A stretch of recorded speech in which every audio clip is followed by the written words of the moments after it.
Hi Beshies! Good morning sa ating lahat. Hi guys!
Nandito na po kami sa grocery store guys. Kaya mag-grocery muna tayo. Unsa man din? Slippers. Hello! Hi guys!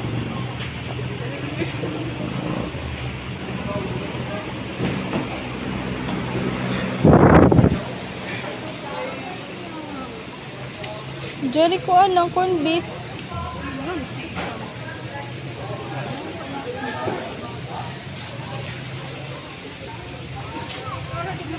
Hi guys!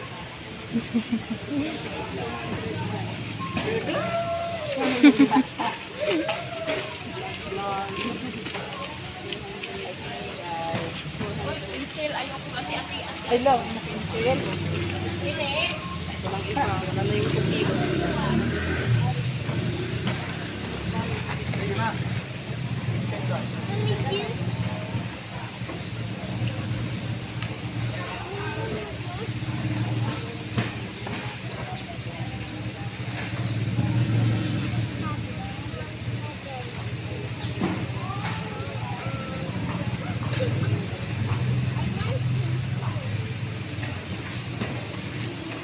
Pinky, juga ganahan ba dyan? Doon?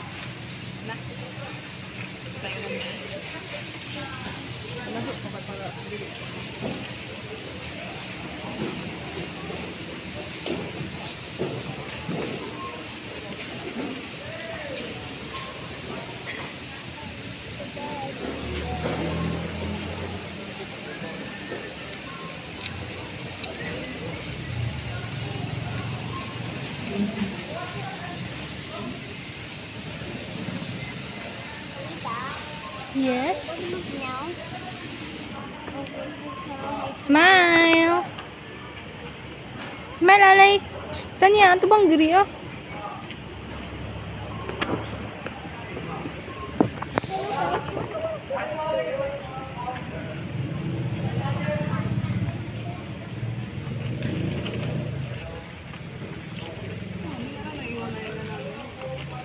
Pila makakuha ni mo?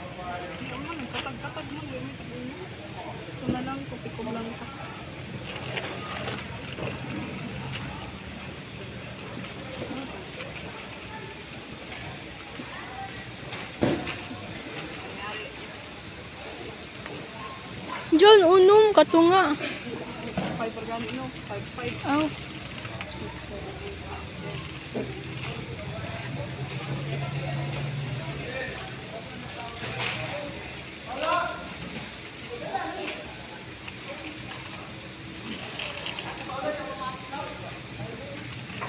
Tapos, uy! Coffee.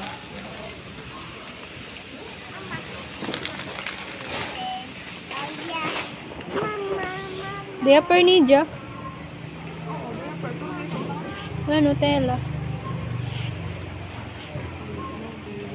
Atong ko ano, tong pang pancake lang oh. Uy, hindi ko kabalo sa paggamit ang Na may instruction.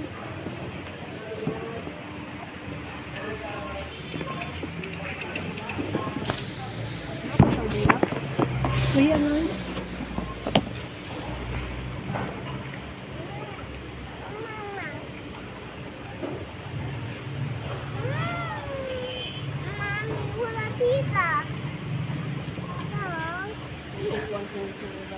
Uy, gusto ko ninyo makaon.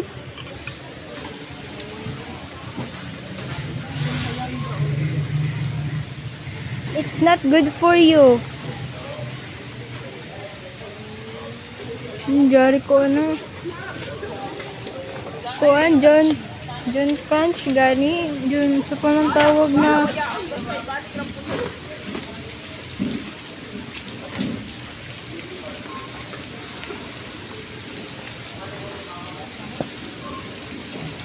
mayonnaise.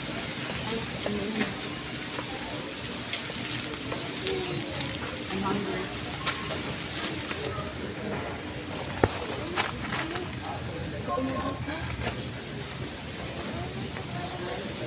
Hello, gabi, tag 75.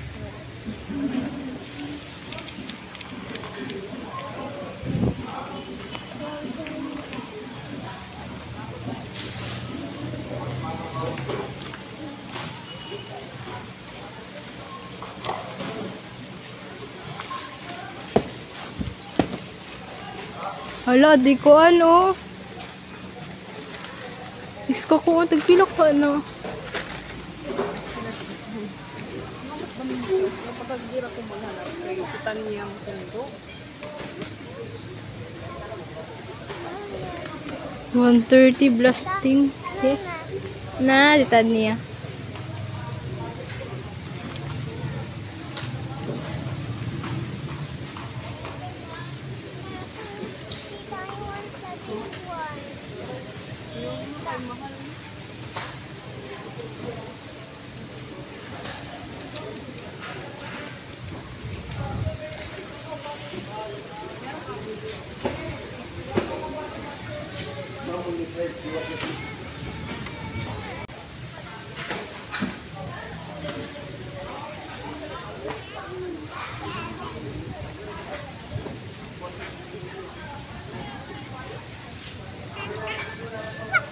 Ali, let's take a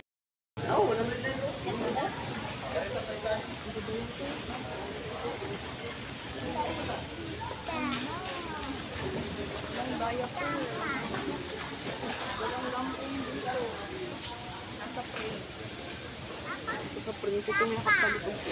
Pero ka namin kaya ako ay dadaya ko. Sa pizza ko. Ay, dito ka sabon. Dito tayo. Bijing media ka.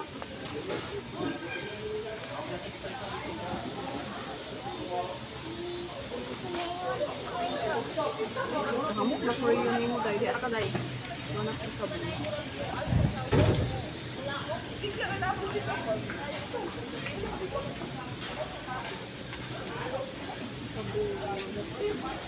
Ano ako ko? Bar? Day.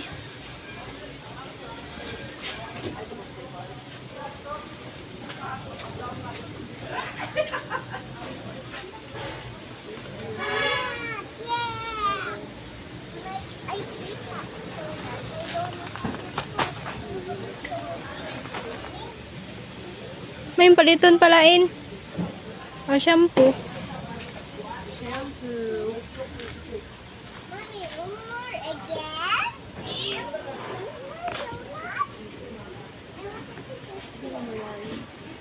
Price.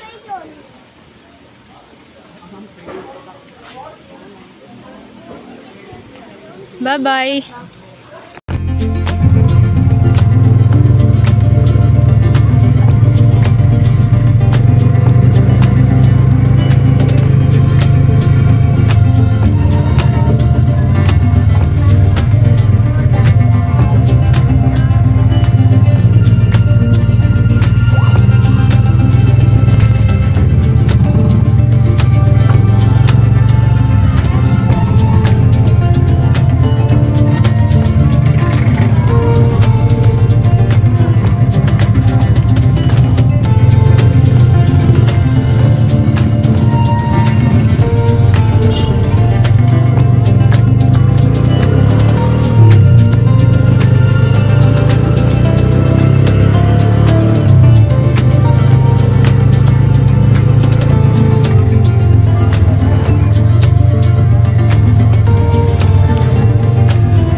po, Beshi. Nandito na po kami sa tricycle. Pagkatapos lang po namin mag-rosary. Medyo nagugutom na si Beshi. Wala pang breakfast. Aga kasi namin lumakad. Ay, kaya pauwi na kami mga Beshi. Antay na lang kami mapuno itong tricycle. Sa tricycle po kami. Antay na lang po namin mapuno. Speaking.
Musikid ay pasok.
to guys.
beshi! So, nakarating na po kami dito sa bahay after 4 na oras. Pura daw nagplastar. Ayan. So, ipakita ko sa inyo ano yung mga pinamili ko. Ayan. Grabe yung matte lipstick, hindi pa nawala. Ayan po. Makita. Ayan. Nandito na po yung ating plato. Ayan, mga plato po. Ito yung lagayan ng kanin. Tsaka itong plato lang mga plastics muna. Guys! Oh my God. Ayan. Ito, 2 lang po kasi kami. Kasi tapos yung isang anak namin. Picture, tsaka baso. Ayan. Meron pang takip. Takip na blue. Yan lang po muna. Ayan. Bili kami soon. Yung mga ano na. At meron din tayong strainer. Ayan. Magagamit ko ito sa pagluluto ko. Mga luto-luto kong content. At saka yung container. 3 container po. Yan. Pwede lagyan ng asin, bitchin, MSG. At saka yung yung asukal, kape o ano ba dyan. Kami lang naman 3 guys. Hindi na kailangan mas madami. 2 saucer. Saucer ba to? Kasi mura lang, 14 pesos lang yung isa. Kesa naman yung isa parang 20. At saka yung kaldero. Ayan yung kaldero. Oh, maputi pa siya. Kaldero. Worth of 295. Ayan. Ayan yung takip. Sinaw pa, sinaw pa kaayo guys. Ayun, grabe pa kasinaw. At yung aming karahay. Kawali. Syempre. Ayan, yung kawali pala, wala pala talagang takip, no? Ayan po yung kawali. O, sinaw pa sa atunaw. Mas makinis pa sa mukha ko. Sana all. O, diba? O, yan yung sa kitchenware na nabili ko. Ayan. Pasok ko muna dito kasi mamaya papakita ko to kay Lingaw. Pasok ko dito sa ilalim yung mga saucer. Ayan. Tsaka ilalagay ko dito. Balik natin mga besh. Nagpalit.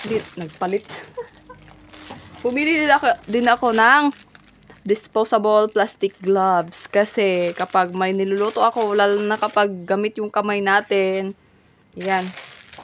Lalo na kapag ginagod-hagod natin, oh. What?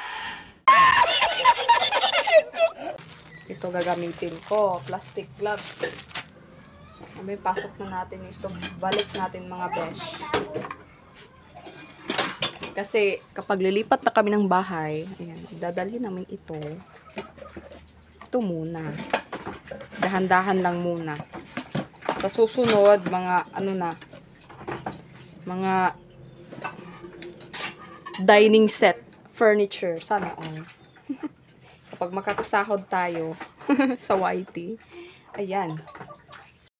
At ito naman yung mga pinamali ko sa groceries namin. Share ko lang guys. Para mayroon tayong pang-upload. Pang-premiere. Yes. Ayan, syempre hindi na mawala yung snacks ng aking baby girl. Yung snacks na saan yung isa? Ayan, dun pa pala sa baba. Yung snacks niya. Kape. Ayan, mahilig kasi kami magkape. Hoy, not sponsored ha. Ayan, yung kanyang wipes. Nursery wipes. Coffee. At, ayan, delata. Ayan po. Mega sardines. Not sponsored. At cheese. Siyempre, kapag baka mayroon akong gagawing luto-luto, siyempre hindi nawawala yung cheese kasi isa sa favorite and secret ingredient ko tong cheese. Ayan, ang juice. Nagpahabol pa ng juice. At ayan, another juice. Wala ng laman. Meron pa, ayan. Mga biscuits lang ng anak ko. Meron pa dito mga shampoo at saka sabon. Ayan, kita nyo na anong brand yun. At yung juice na Zesto. Ayan, tipid. Kasi, May babot. ayan. Anak ko yan. At saka, para makatipid, bumili ako nito. Bakit dalawa na lang ang Argentina? Tatlo ito nung una. Ayan, bundle na po siya. Usually, yung binibili naming gatas is 2 kilos. Kaso, wala ng 2 kilos. 1.4 kilo na lang. At saka, meron na siyang free. Actually, hindi siya free. Makasave ka lang. Ayan. Ay, free pala talaga siya. Parang may problema ka.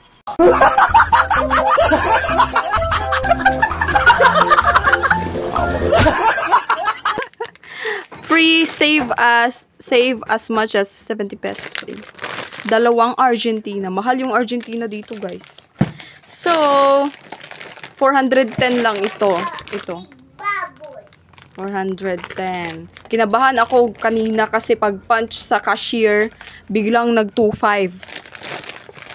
Tapos nag-complain ako. Buti na lang nag-complain ako. Nay, kung hindi ako nag-complain, Diyos ko, masyashock na lang talaga ako kung bakit ganun kamahal yung binayaran ko. Alam ko namang 410 lang to. Yun pala is na times 5 pala tong pagka-punch ng cashier. Ako naman talaga. Kinabahan ako bigla akong namutla. Tanong ako, hala, ba't naging 2.5 bigla? Ma'am, ang liit lang ng grocery ko. Tapos ito, 410 lang. Ay! Dapat talaga, guys, maging sigurista tayo. No, maging mapanuri. Tingnan natin yung mga pinapunch ng mga cashier kapag nag-grocery tayo dahil, nako, baka masyukit tayo. Biglang, yung bill natin ang laki. O, diba? Tapos, i-check din natin yung resibo, diba? Huwag natin kalimutan, i-check yung ating receipt. Kasi, share ko sa inyo, guys. Kapag nag-grocery, ay, pasensya na sa background. Kasi ganyan lang po yung aming barong-barong. But I'm proud of it. May mga ghost product kasi, guys, na sinasabi nila. Kaya dapat talaga, i-double check natin yung, ating resibo, mga besh. Pasensya na ang background. Pasensya na talaga. Ganyan lang po yan. Ngitim na yung aming yero dahil sa abo dito sa ano pa tawag dito sa dirty kitchen namin. Wala kasi kaming gas stove, yung gamit namin is panggatong lamang. Ayan, so balik tayo. Mayroong tinatawag na ghost product ba yun? Basta parang ligaw na mga product na bigla na lang susulpot dito sa mga resibo. Kaya dapat i-double check kung meron ba yung birch tree. Minsan hindi na pa-punch yung example yung gatas. Imbis na gatas yung ma-punch, ibang product yung ma-punch tapos mahal pa. So dapat i-check talaga siya. Kasi may natutunan ko lang to sa ibang kakilala ko rin na ayun, nag-complain siya. So ayun, na-charge sa cashier kasi ang laki ng bawas sa cashier, guys. Oo, ang ingay ng manok namin. Shout out daw. So, ayun. Double check yung ating mga receipt. Kasi may nasasali talaga na ghost product. Para makatipid tayo at hindi tayo malakihan sa ating mga bills and payments sa grocery kapag nag-grocery tayo. Pasensya na talaga sa background ko, guys. Ang importante is mahalaga. Ayan, iligpit na natin ito.